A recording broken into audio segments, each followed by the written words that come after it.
저희 같이 말씀 읽고 예배 설교 시작하도록 하겠습니다. 누가복음 15장 11절부터 32절 말씀인데요. 혹시 성경책을 가지고 오신 지체분들이 있다면 잠깐 찾아주시면 좋을 것 같아요. 누가복음 15장 11절부터 32절 말씀입니다.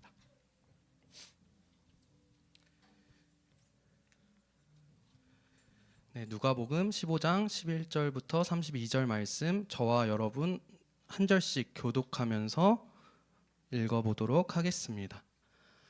또 이르시되 어떤 사람에게 두 아들이 있는데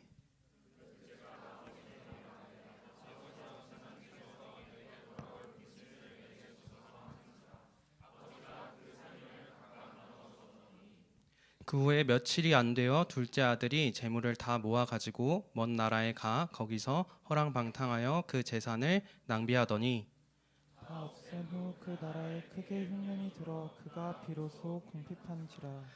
가서 그 나라 백성 중 한 사람에게 붙여 사니 그가 그를 들로 보내어 돼지를 치게 하였는데 그가 돼지 먹는 주염 열매로 배를 채우고자 하되 주는 자가 없는지라.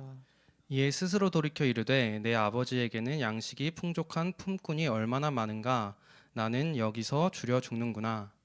내가 일어나 아버지께 가서 이르기를 아버지 내가 하늘과 아버지께 죄를 지었사오니 지금부터는 아버지의 아들이라 일컬음을 감당하지 못하겠나이다. 나를 품꾼의 하나로 보소서 하리라 하고 이에 일어나서 아버지께로 돌아가니라. 아직도 거리가 먼데 아버지가 그를 보고 측은히 여겨 달려가 목을 안고 입을 맞추니 아들이 이르되 아버지 내가 하늘과 아버지께 죄를 지었사오니 지금부터는 아버지의 아들이라 일컬음을 감당하지 못하겠나이다 하니 아버지는 종들에게 이르되 제일 좋은 옷을 내어다가 입히고 손에 가락지를 끼우고 발에 신을 신기라.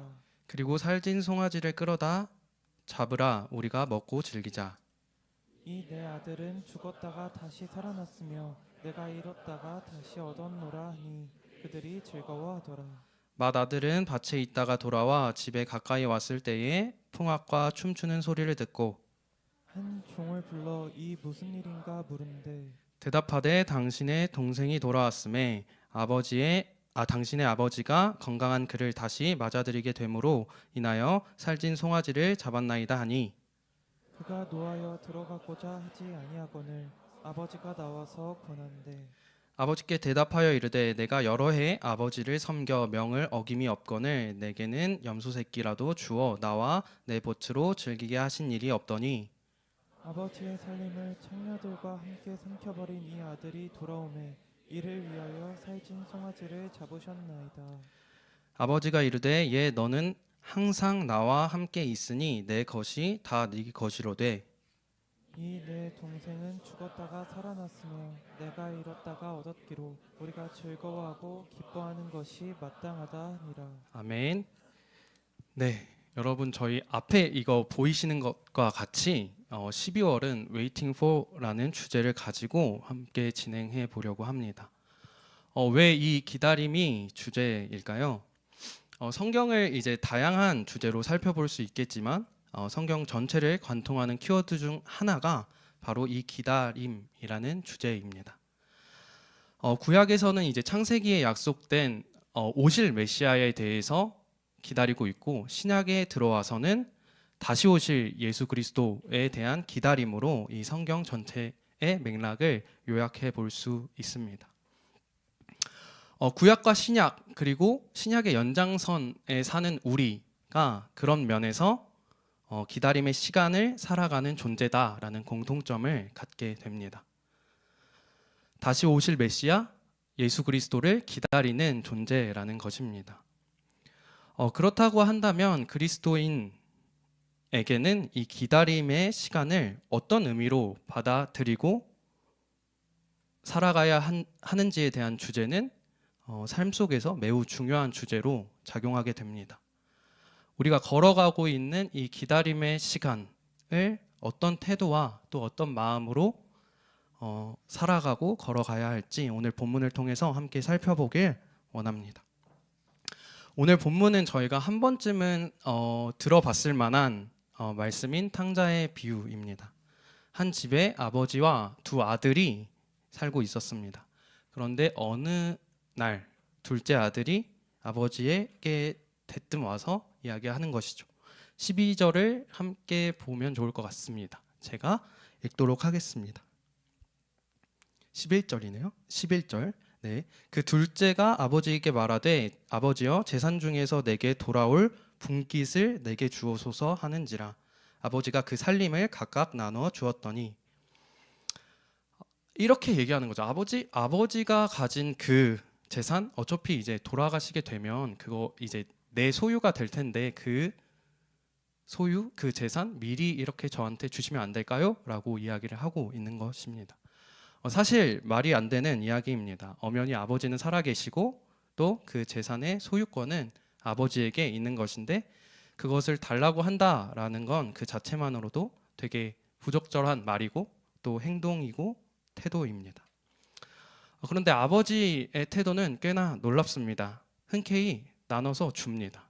그리고 아들은 그 돈을 받고 집을 나가게 됩니다. 그리고 어떻게 될까요? 먼 나라에 가서 그 돈을 흥청망청 다 써버린 뒤 재산을 모두 탕진합니다. 그리고 엎친 데 덮친 격으로 그 나라에 흉년까지 들게 됩니다. 재산도 없고 흉년까지 겹쳐서 궁핍함을 온몸으로 감내해야 했던 이 둘째 아들은 한 사람에게 빌부터 살게 됩니다. 거짓 노예로 들어가게 된 것이죠. 거기서 둘째 아들이 맡은 역할은 돼지를 치는 역할이었습니다. 그리고 돼지가 먹는 그 쥐염 열매를 먹으면서 생명을 겨우겨우 이어가는 모습을 보입니다. 그런 생활을 하던 둘째 아들은 깨닫습니다. 무엇을 깨닫냐면 자신에게도 아버지가 있었다라는 사실을 깨닫습니다. 그리고 아버지의 풍요로움, 그 풍성함을 함께 떠올립니다. 그리고 결심하게 됩니다. 아버지께 돌아가야겠다. 그리고 고향으로 발걸음을 옮기게 됩니다. 떠나왔던 그 길을 다시 되돌아가게 됩니다. 아버지 입장에서 생각해 보겠습니다. 저 멀리서 누군가가 다가오고 있습니다. 처음에는 점처럼 보였는데 어느새 흐릿한 선으로 보이기 시작하고 또 어느샌가는 뭉근 사람의 형태로 보이기 시작합니다. 그리고 누구인지를 깨닫자마자 달려 나가게 됩니다. 떠났던 내 아들이 다시 돌아왔구나. 힘껏 끌어안고 종들에게 제일 좋은 옷을 가져오라고 명령합니다. 그리고 송아지를 잡아다가 극진히 대접합니다. 아들의 돌아옴을 정말 큰 기쁨으로 환대해주는 모습입니다. 죽었다가 다시 살아났으며 잃었다가 다시 얻었다라고 이야기하며 기쁨을 감추지 못합니다. 그런데 이러한 기쁨에 온전히 동참하지 못하는 사람이 한 사람이 있었습니다. 바로 첫째 아들입니다. 29절과 30절을 함께 보도록 하겠습니다. 제가 읽도록 하겠습니다. 아버지께 대답하여 이르되 내가 여러 해 아버지를 섬겨 명을 어김이 없거늘 내게는 염소 새끼라도 주어 나와 벗으로 즐기게 하신 일이 없더니 아버지의 살림을 창녀들과 함께 삼켜버린 이 아들이 돌아오매 이를 위하여 살진 송아지를 잡으셨나이다. 첫째 아들의 마음속에는 이런 마음이 담겨 있는 것 같습니다. 저는 아버지 옆에서 안 한 고생이 없는데 시키는 거 다 하고 말도 잘 듣고 지키는 거 다 지키면서 열심히 살았는데 이 동생은 자기 마음대로 자기 인생을 살다가 온 건데 이렇게 환대하는 것을 도저히 나는 받아들일 수 없습니다. 이런 마음이었겠죠. 이 이야기를 통해서 우리가 알 수 있는 건 간단합니다. 예수님은 이 비유를 통해서 무엇을 말씀하고 싶으셨던 걸까요? 다시 본문 맨 처음으로 가보도록 하겠습니다. 오늘 함께 읽진 않았지만 누가복음 15장 2절과 3절입니다. 제가 읽도록 하겠습니다. 바리새인과 서기관들이 수군거려 이르되 이 사람이 죄인을 영접하고 음식을 같이 먹는다 하더라. 예수께서 그들에게 이 비유로 이르시되 지금 우리가 함께 읽은 이 비유가 나오게 된 맥락입니다. 당시에 믿음이 좋기로 소문난 이들이었던 바리새인들과 서기관들이 죄인을 영접하고 그들과 더불어 먹고 있는 예수님을 보면서 수군거리던 상황에서 이 비유가 나오게 된 것입니다. 이 비유를 통해서 예수님께서는 그들이 놓치고 있었던 것을 일깨워 주고 계셨던 것입니다. 다름 아니라 하나님은 선하신 분이라는 사실입니다. 그것도 절대적으로 선하신 분이라는 것입니다. 그들이 죄인을 용납하는 예수님을 이해하지 못했던 이유는 다른 데 있지 않습니다. 전통이라는 이름으로 그들이 세운 선함이라는 기준에 부합하지 못했기 때문입니다. 고린도전서 말씀을 우리가 함께 들으면서 살펴봤던 것처럼 성경은 모든 각각의 상황마다 동일한 정답을 제시하고 있지 않습니다. 그 상황과 맥락 속에서 적용할 원리들을 가르쳐 줍니다. 여기서 바리새인과 서기관들이 놓치고 있었던 그 원리는 하나님은 선하신 분이다라는 것입니다. 둘째 아들이 자신의 아버지를 떠올리고 돌아올 수 있었던 이유는 그가 어떤 특정한 자격 요건을 갖췄기 때문이라기보다는 자신에게 기꺼이 유산을 미리 나눠주시고 아들이 돌아오는 것을 인식하자마자 뛰쳐나가는 그 아버지의 선함, 사랑을 기억했기 때문입니다. 첫째 아들이 둘째 아들을 환대하지 못했던 이유도 같은 맥락에 있습니다. 첫째 아들은 아버지가 어떤 분이신지를 명확하게 알지 못했던 것입니다. 때문에 동생의 돌아옴에 대한 환대가 억울함으로 이어졌던 것입니다. 다시 말해 이미 그 선하신 아버지와 함께하는 축복을 온전히 누리고 있지 못했던 것입니다. 결국 이 비유에서 핵심은 선하신 하나님을 의지하고 그분과 함께함을 기뻐하라라는 것입니다. 아니 함께함 그 자체가 이미 우리에게 기쁨이다라는 사실을 가르쳐주고 있습니다. 이 진리는 그때 당시 사람들과 마찬가지로 기다림의 시간을 사는 우리에게도 유의미합니다. 그렇다고 한다면 하나님의 이 선하심을 기억할 때 우리가 누릴 수 있는 기쁨이 구체적으로 어떤 것들이 있는지 세 가지로 좀 나눠서 살펴보려고 합니다. 첫 번째는 자신의 연약함, 취약함을 인정할 수 있는 용기가 생긴다라는 것입니다. 18절인데요. 제가 읽도록 하겠습니다. 내가 일어나 아버지께 가서 이르기를 아버지 내가 하늘과 아버지께 죄를 지었사오니 세상 속에서 방황하던 이 둘째 아들은 아버지께로 돌아가기를 결심합니다. 앞서 살핀 바와 같이 그 돌이킴의 원동력에는 하나님의 선하심, 하나님의 어떤 분이신가에 대한 신뢰가 작동하고 있었음을 보게 됩니다. 잘못을 인정하고 돌이킨다라는 것은 언제나 그렇듯이 용기가 필요한 일입니다. 왜냐하면 나를 감싸고 있던 여러 방어막들을 내려놓고 스스로를 있는 그대로 드러내는 일이기 때문에 그렇습니다. 나를 어떻게 바라볼까? 또 어떻게 평가할까라는 그 두려움이 우리에게 있기 때문에 더욱이 그렇습니다. 박완서 선생님의 글 중에 잃어버린 여행 가방이라는 글이 있는데 거기서 우리의 이러한 상황을 잘 드러내주고 있습니다. 내용은 이래요. 그 선생님이 이제 해외 여행을 이제 가셨다가 돌아오는 길 이제 공항 수화물에서 이제 여행 가방을 찾는데 그 여행 가방을 잃어버리신 거예요. 여러 기후의 다양한 나라를 돌아다니시다 보니 빨래를 할 겨를이 없어서 그대로 이제 그 빨래 옷까지 갖은 옷까지가 그 여행 가방 속에 있었다고 합니다. 당시에 이제 선생님 그것들을 회고하시면서 그 자신의 궁핍과 나태가 고스란히 들어 있다라고 회상하시면서 그것을 누군가 열어본다라고 상상했을 때 진짜 수치심을 피할 길이 없다라고 이야기를 하셨다고 합니다. 그러면서 그 여행 가방과 우리의 이 마음을 연결시키시면서 말씀하셨는데요. 이 부분은 제가 한번 읽어드리면 좋을 것 같아서 가져왔습니다. 이렇습니다. 내가 정말 두려워해야 할 것은 이 육신이란 여행 가방 안에 깃들었던 내 영혼을 절대로 기만할 수 없는 엄정한 시선, 숨을 곳 없는 밝음 앞에 드러내는 순간이 아닐까. 그런데 그 두려워해야 할 것을 별로 두려워하지 않는 것은 내가 일생 끌고 온 이 남루한 여행 가방을 열 분이 바로 주님이시기 때문이다. 주님 앞에서는 허세를 부릴 필요도 없고 눈가림도 안 통할 테니 도리어 걱정이 안 된다. 걱정이란 요리조리 빠져나갈 구멍을 궁리할 때 생기는 법이다. 이게 저의 전부입니다. 나를 숨겨준 여행 가방을 미련 없이 버리고 나의 전체를 온전히 드러낼 때 그분은 혹시 이렇게 나를 위로해 주시지 않을까? 오냐, 그래도 잘 살아냈다. 이제 편히 쉬거라. 사랑하는 여러분, 우리가 우리의 연약함과 취약함을 있는 그대로 내보일 수 있는 이유는 이미 주님께서 그 모든 것을 아시기 때문입니다.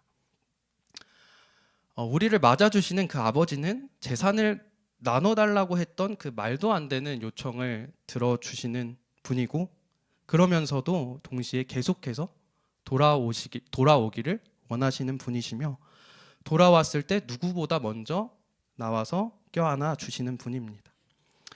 이 하나님의 선하심을 기억할 때, 그분이 어떤 분이신지를 기억할 때 우리는 비로소 우리 모습 그대로를 주님 앞에 내어 보여드릴 용기가 생겨나게 됩니다. 그리고 언제나 그렇듯 이 진실한 관계는 우리를 더 나은 모습으로, 더 깊은 성숙으로, 더 예수 그리스도를 닮아가는 모습으로 이끌어 가게 됩니다. 하나님의 선하심을 기억함으로 우리 모습 그대로 주님께 우리의 모습을 보여드리는 저와 여러분이 되기를 소망합니다. 두 번째로 하나님의 선하심을 기억할 때에는 상황에 끌려다니지 않을 수 있게 됩니다. 다르게 말하면 상황을 해석하고 수용해낼 수 있는 힘이 생긴다라는 것입니다. 첫째 아들의 억울하다는 이 반응은 일면 이해가 되기도 합니다. 아니 어쩌면 하나님의 선하심을 고려하지 않는 사람에겐 이런 반응이 당연한 반응일지도 모릅니다. 자신이 지금껏 해온 그 열심은 부정당한 것 같거든요. 그러나 또 어떤 면에서 첫째 아들의 이런 반응은 그 상황에 자신을 편승시킨 것과도 같습니다. 무슨 말이냐면 내게 벌어진 그 상황이 나에게 어떤 의미이고 이게 나에게 왜 일어났는지를 찬찬히 숙고해 볼 겨를도 없이 그 상황이 야기한 감정과 생각에 매여 있다라는 것이죠. 이 부분을 이렇게 묵상하면서 저도 이제 기숙사 생활을 하다 보니까 저희 방에 있던 전도사님께서 나눠주신 이야기가 좀 떠올랐는데요. 그 전도사님께서 사역하시는 부서에 그 장애를 가진 한 친구가 있어서 부서 자체에서 이제 통합 교육을 했다고 해요. 그래서 그 교육을 이제 진행하고 나서 그 해당 학생의 부모님께서 따로 연락을 주셨는데 너무 감사하다고, 이런 교육의 장을 열어주셔서 너무 감사하다고 말씀하시면서 덧붙여 주신 말씀이 있는데요. 그게 저에게 참 기억에 많이 남습니다.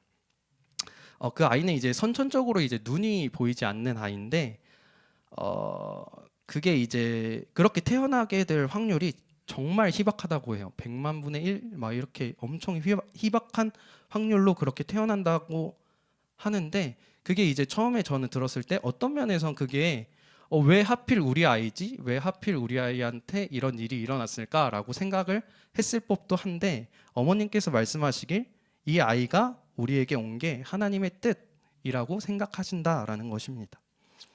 그 상황에 자신의 생각과 감정을 내어 맡겼다면 충분히 원망과 불평으로 이어졌을 만한 그 일을 선하신 하나님을 기억함으로 해석해서 의미를 발견해 내신 것입니다. 그런가 하면 또 하나님으로 상황을 해석하는 사람들을 볼 수 있었던 일이 있었는데요. 저희가 한 주 동안 함께 읽어간 기도 제목들입니다. 아멘으로 화답하기 그 프로그램을 통해서 한 주 동안 읽혀진 그리고 드려진 기도 제목을 통해서도 볼 수 있었는데요. 제가 그 몇 가지를 이제 가져와가지고 한번 같이 여기 띄워주시면 제가 읽어보도록 하겠습니다. 대청교구가 변화 과정 가운데 하나님께서 선한 길로 인도하실 것을 기대하고 믿습니다. 모든 만남에 헤어짐이 있듯이 나눠지면서 아쉬운 부분들도 있겠지만 더 큰 사랑으로 채워주신 또 채워주실 하나님을 찬양합니다. 2024년 마무리하면서 하나님과 더 가까워지고 더욱더 사랑하는 기쁨을 누리는 연말 되길 원합니다. 항상 감사하고 사랑합니다. 아멘. 그리고 하나님, 저에게 분당 우리 교회 대학일부라는 공동체를 주심에 감사드립니다. 처음에는 불만과 걱정이 많았지만 공동체를 함께 함으로써 기쁨과 은혜를 누릴 수 있는 좋은 시간이라는 것을 느끼게 되었습니다. 현재 대학일부와 미래 대학일부는 다르겠지만 저에게 속해 있는 공동체를 사랑하고 그 안에서 교제와 나눔을 통해 신앙적으로 성숙해지고 함께함으로 대학일부가 더 끈끈해지고 하나님의 울타리 안에서 사랑과 축복이 넘쳐나는 공동체가 되기를 소망합니다. 그 누구도 소외되는 사람 없이 주 안에서 하나가 되는 대학일부가 되기를 기도합니다. 네, 이렇게 좋은 공동체, 좋은 소중한 공동체를 허락하심에 감사드립니다. 비록 우리의 공동체가 항상 주님의 뜻만을 위해서 행복하게만 흘러간다고 단언할 수는 없지만 이 모든 시행착오를 주의 몸된 교회 안에서 겪을 수 있음에 감사드립니다. 우리 공동체가 지금보다 더욱 사랑으로 가득 차게 하셔서 비판보다는 권면을, 미움보다는 용서를 할 수 있기를 간절히 바랍니다. 주님의 사랑 안에서 모두가 영적 리더로 성장할 수 있는 공동체 될 수 있기를 기도합니다. 우리의 부족함을 인정하고 이를 주님의 사랑으로 메꿀 수 있는 공동체가 되길 기도합니다. 첫째 아들의 상황처럼 수동적으로 끌려가는 것이 아니라 그 일 가운데 하나님의 선하심을 기억함으로 기도로 이 상황을 소망으로 바꿔나가는 놀라운 과정들입니다. 하나님의 선하심, 그것을 기억함으로 주어진 상황을 적극적으로 살아내는, 그리고 의미를 발견하고 해석해가는, 그래서 이 기다림의 시간을 기억후 소망의 시간으로 살아내는 저와 여러분이 되기를 소망합니다. 마지막으로 이 세 번째는 하나님의 선하심이 기억될 때 공동체는 개인의 돌아옴과 환대가 만나는 장소가 됩니다. 첫 번째로 이야기했던 이 하나님의 선하심으로 말미암은 돌이킴이라는 열매를 맺기 위해서는 두 번째로 말씀드렸던 상황을 해석하고 수용하는 개개인들이 모인 공동체가 필요합니다. 이 두 가지가 선행될 때 공동체는 어떤 공간이 되냐면 자신의 연약함을 솔직하게 나눌 수 있는 공간이 됩니다. 진심 어린 돌아옴이 가능해집니다. 공동체의 기꺼운, 그리고 그 진심 어린 돌아옴과 공동체의 기꺼운 환대가 수용이 만나는 공간이 됩니다. 우리 공동체가 이런 공동체가 되면 좋겠습니다.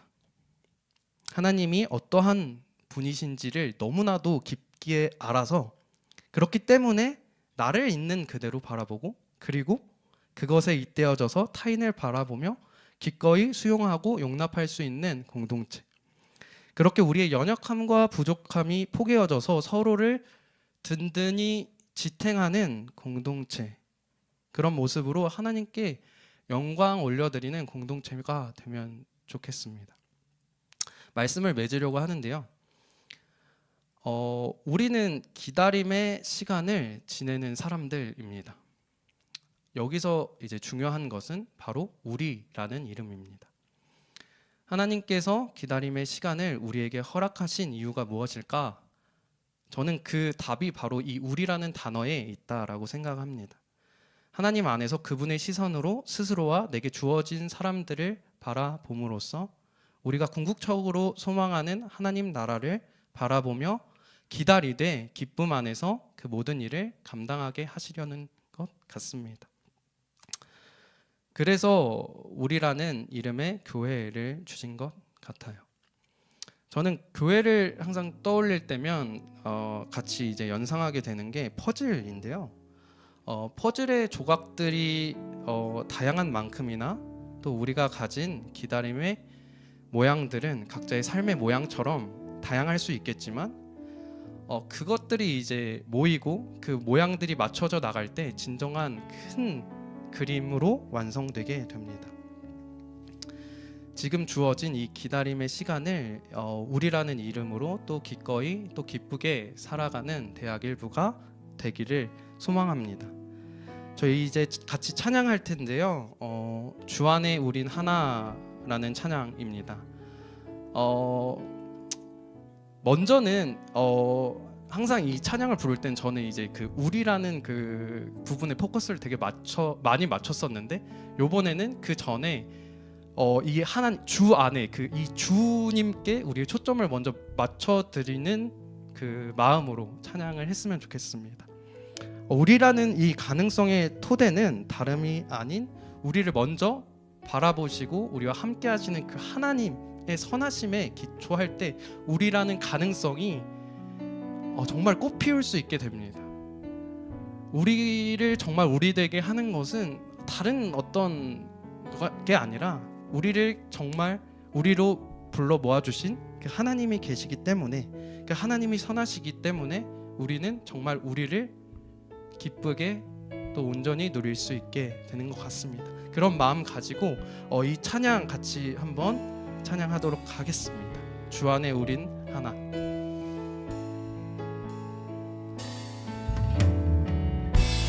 주 안에 우린 하나, 모습은 달라도 예수님 한 분만 바라네. 사랑과 선행으로 서로를 격려해 따스함으로 보듬어 가리. 주님 우리 안에 함께 하시니 형제자매의 기쁨과 슬픔 느끼네. 내 안에 있는 주님 모습 보네. 그분 기뻐하시네.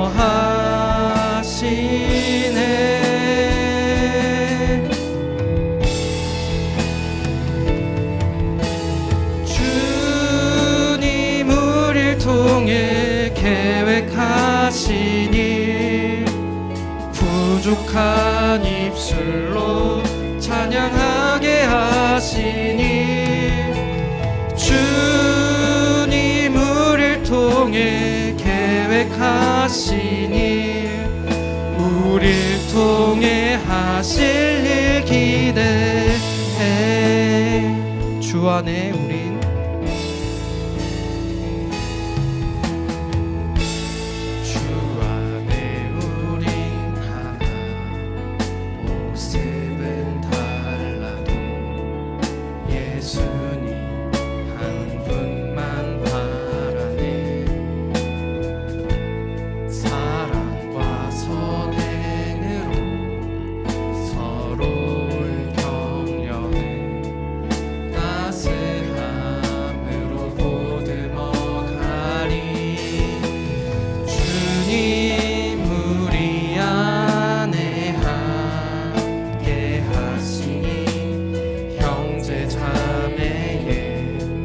기쁨과 슬픔 느끼네. 내 안에 있는 주님 모습 보네. 그분 기뻐하시네.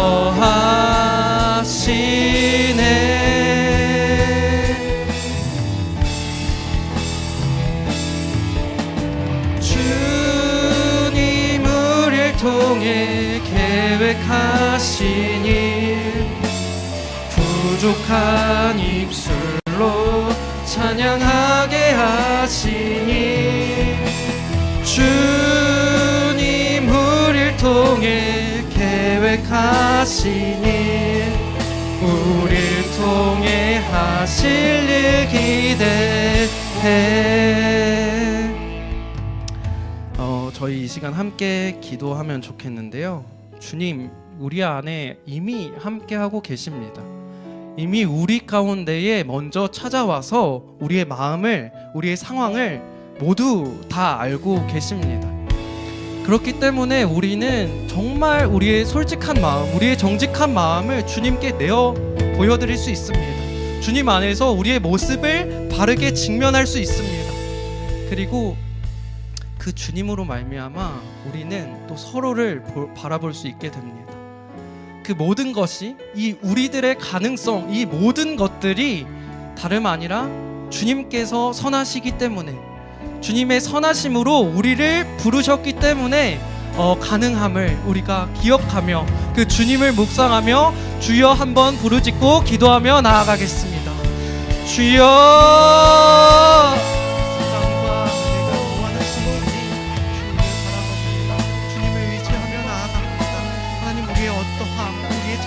요건들이 아니라 주님의 선하심으로 말미암아 우리가 이 자리에 서 있음을, 주님의 선하심으로 말미암아 우리가 온전해질 수 있음을, 온전하게 회복을 꿈꾸고 우리를 꿈꿔갈 수 있음을 하나님 고백하며 나아갑니다.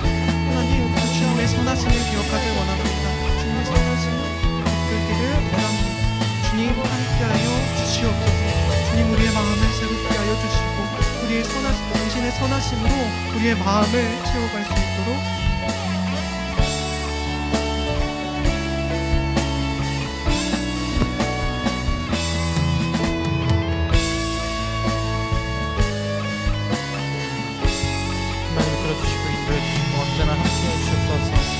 선하신 하나님을 믿고 따라가며 나아가는 저희 될 수 있게 해주셔서 아버지 이어서 계속 기도하기 원합니다. 아버지 이끌어주시고 인도해 주시옵소서. 우리의 마음을 주님 앞에 내어놓기 원하오니 주여 언제나 함께해 주시고 또 지켜주시고 또 이끌어 주시옵소서. 아버지 주님 아버지 이끌어주실 주 믿사오니 주님 언제나 도와주시옵소서. 아버지 함께해 주시옵소서. 아버지 그러시옵소서. 주님 인도하심 가운데 그 선하신 하나님을 믿으며 나아가기 원합니다. 아버지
여러분은 하나님께서 선하시다는 것에 대해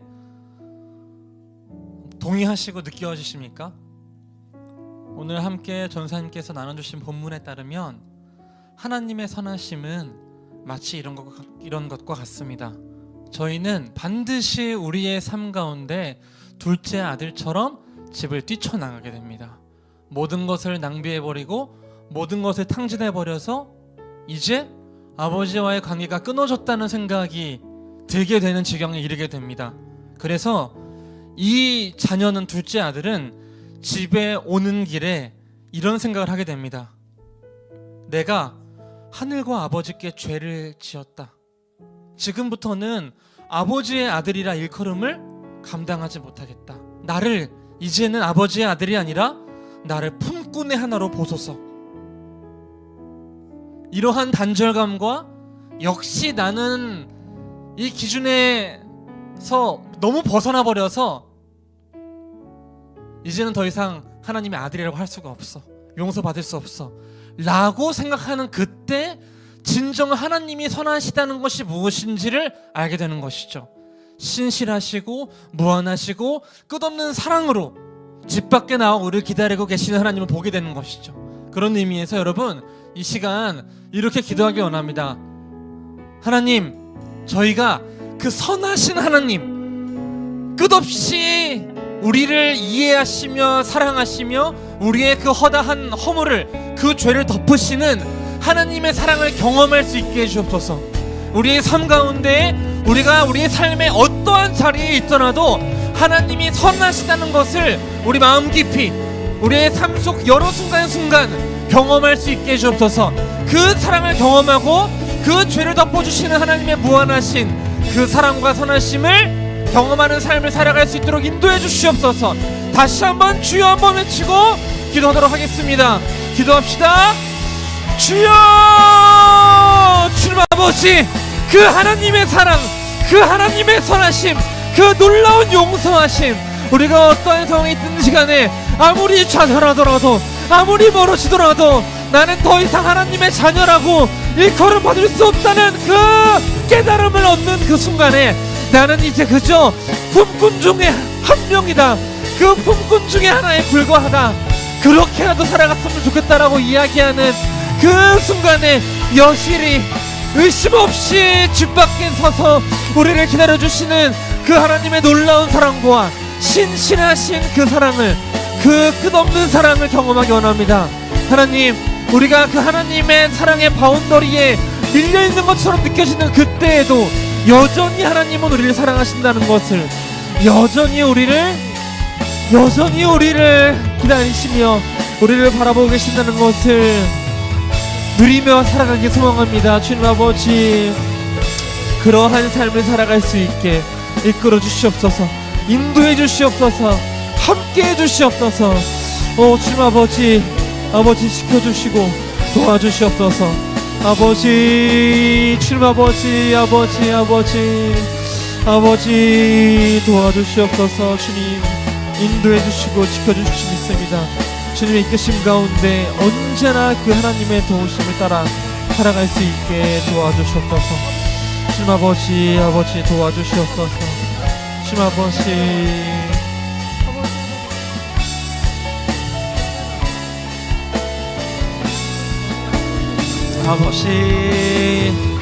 아버지, 우리가 진정 그 하나님의 이끄심 아래에서 아버지, 그 사랑의 외곽에서 사랑이 미치지 않는 곳에서 살아가는 것 같은 저희에게 끝없이 부어주시는 그 신실하신 사랑을 경험할 수 있게 인도해 주시옵소서. 하나님의 이끄심과 인도하심 가운데 그 사랑을 누리며 그 사랑을 경험하며 살아가기 소망하오니, 하나님께서 보시는데 하나님께서는 그 어떠한 곳도 어떠한 장소도 멀지 않다는 사실을, 그 어떠한 곳에서도 하나님의 사랑은 미치지 않는 곳이 없다는 것을 기억하며 살아갈 수 있게 도와주시옵소서. 아버지, 도와주시옵소서.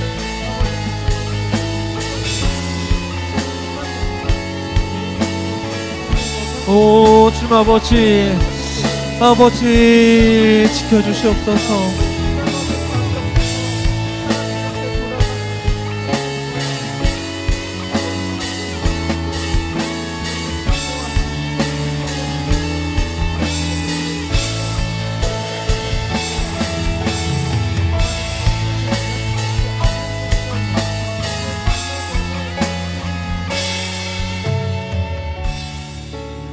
말씀을 나누면서 계속 기도하기 원합니다.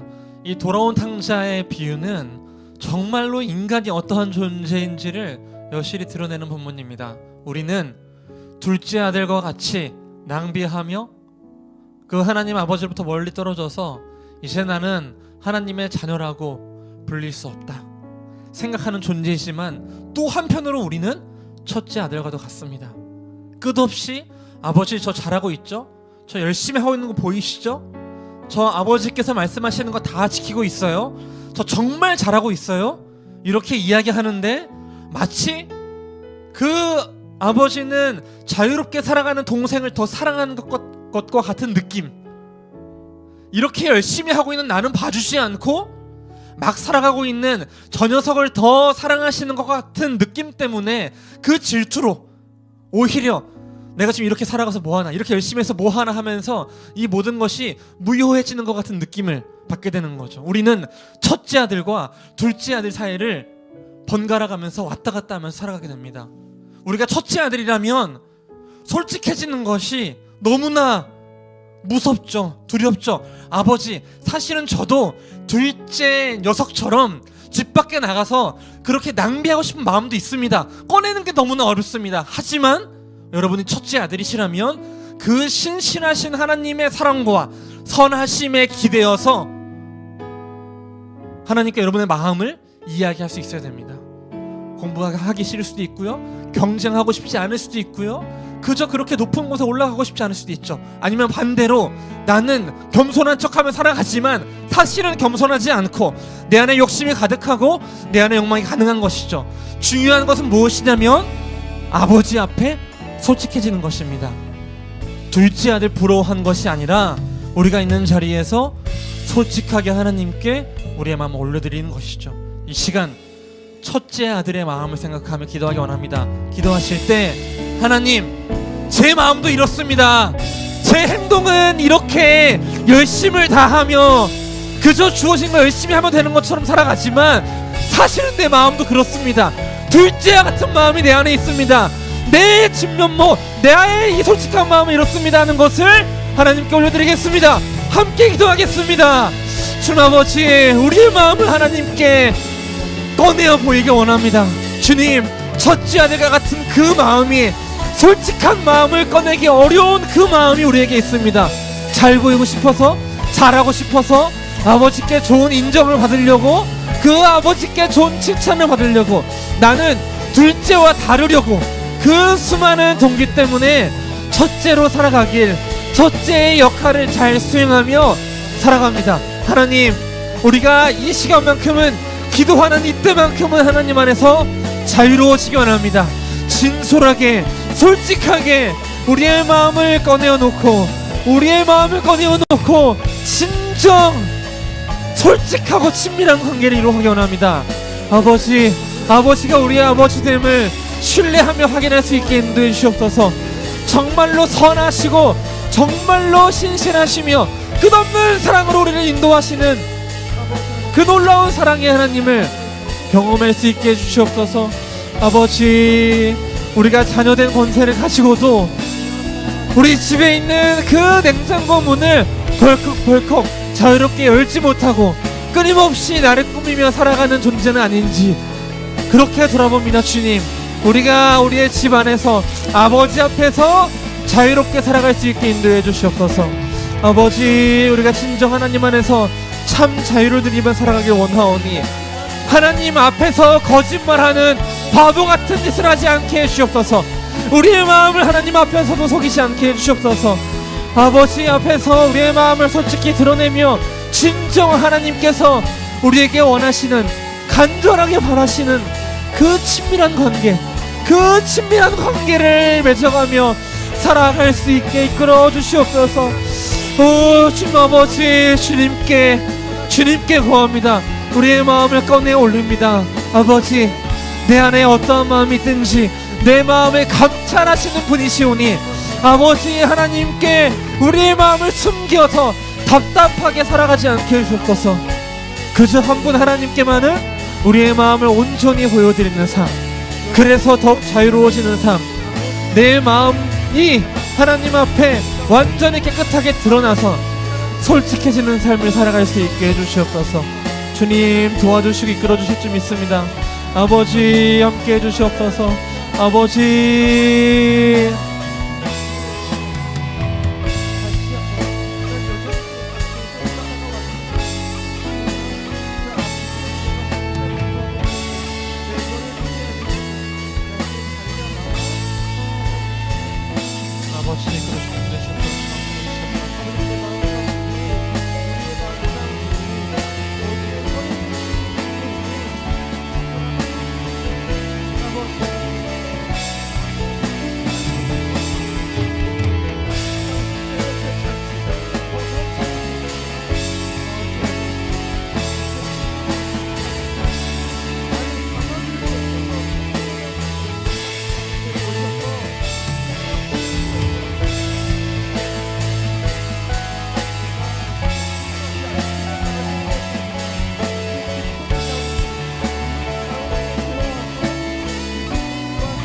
주님 아버지 그러시기 인도해 주옵소서.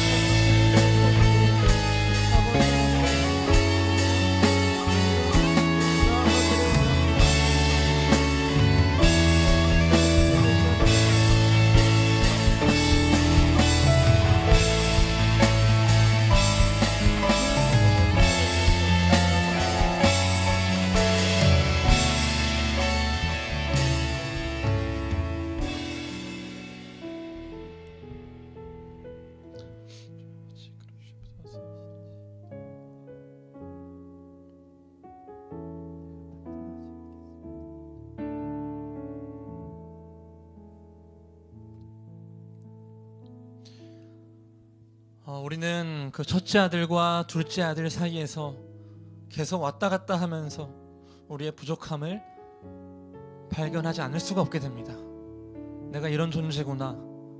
내 마음 안에 이런 것이 있구나. 첫째처럼 아버지께 잘 보이고 싶은 마음도 있고 완벽한 첫째의 역할을 수행하고 싶어하는 마음도 있습니다. 둘째처럼 그 마음 안에 있는 그 마음을 따라 끝까지 달려가 놓고서는 결국 자기 스스로 아버지에게서 멀어져 버리는, 죄책감 때문에 아버지에게 다가갈 수 없는 그러한 잘못에 범하기도 합니다. 그렇다면 그 다음은 무엇일까요? 바로 이 부족함을 딛고 일어서는 것입니다. 우리가 딛고 일어설 수 있는 것이 많지 않은데요, 부족함은 우리가 딛고 일어설 수 있는 것 중에 가장 단단하고 가장 힘이 센 것 중에 하나입니다. 왜냐하면 그 부족함을 딛어야만 다음 단계로 나아갈 수가 있거든요. 자, 그때 필요한 것이 무엇이냐면 이 딛고 일어날 수 있을 때 옆에 있는 공동체가 필요한 거예요. 너가, 내가 서로가 서로를 응원해주며 서로가 서로를 향해 기도해주는 거죠. 너는 지금 이 부족함에 너무 함몰돼 있지만 너는 다음 스텝 이거야. 너는 다음에 여기로 가게 될 거야. 너는 이 이후에 이러한 모습으로 주님을 닮아갈 거야 하는 함께 꿈을 꿔주고 함께 기도해주며 함께 응원해주는 그러한 관계가 되는 거죠. 여러분, 부족함이 보이셨나요? 그럼 부족함은 밟고 일어서는 거예요. 이 시간 기도할 때 첫 번째로, 하나님, 이 부족함 밟고 일어서겠습니다. 두 번째로, 하나님, 공동체와 함께 하겠습니다. 부족함 때문에 힘들어하는 사람이 있으면은 그 사람이 그 부족함 밟고 일어설 수 있게 내가 도와주겠습니다. 격려해 주겠습니다. 지지해 주겠습니다. 그 앞을, 미래를, 비전을 제시해 주겠습니다.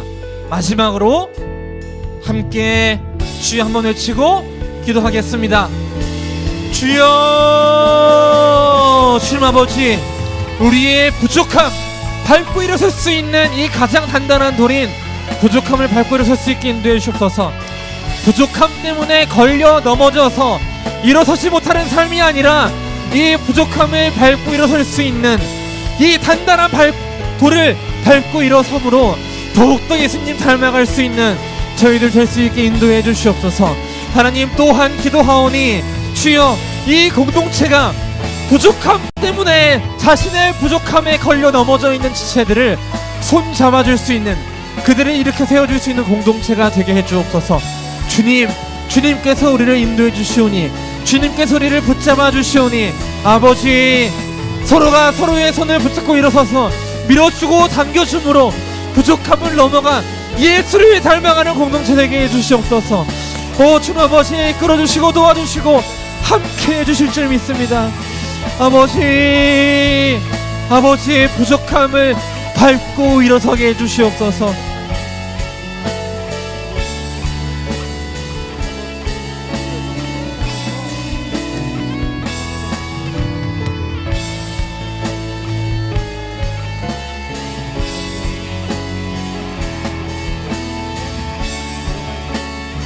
마지막으로 함께 고백하겠습니다. 주님, 우리를 통해, 주님 우리를 통해 계획하신 부족한 입술로 부족한 입술 찬양하게 하신 일, 주님 우리를 통해 계획하신 일, 너를 통해 하실 일, 다시 한번, 주님 우리를 통해, 주님 우리를 우를 통해 계획하신 일, 부족한 입술로 찬양하게 하시니 주님 우를 통해 계획하신 일, 너를 통해 하실 일 기대해.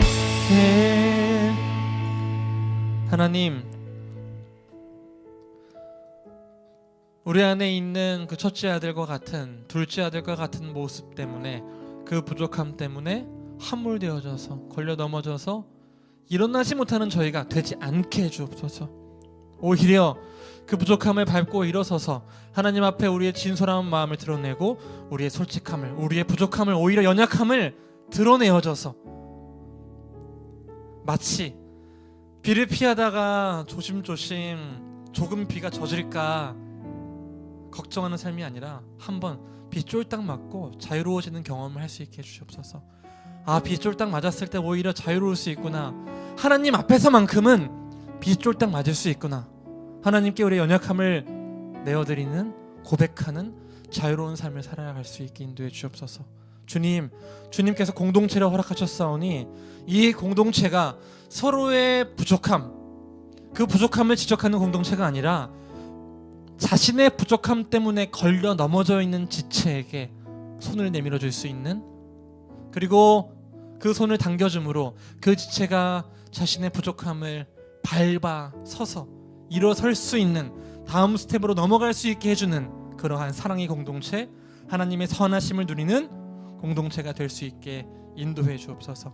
하나님의 선하심을 신뢰하기 때문에 이 모든 것이 하나님의 계획 가운데 가능할 것을 믿습니다. 믿으며 살아갈 수 있게 해 주옵소서. 살아계신 예수 그리스도 이름으로 간절히 기도합니다. 주님께서 가르쳐 주신 기도 함께 고백하겠습니다.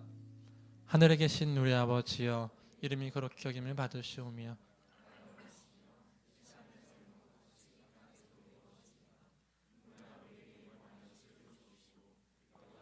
죄진 자를 사하여 준 것 같이 우리 죄를 사하여 주옵시고 우리를 시험에 들게 하지 마옵시고 다만 하게서 그옵소서.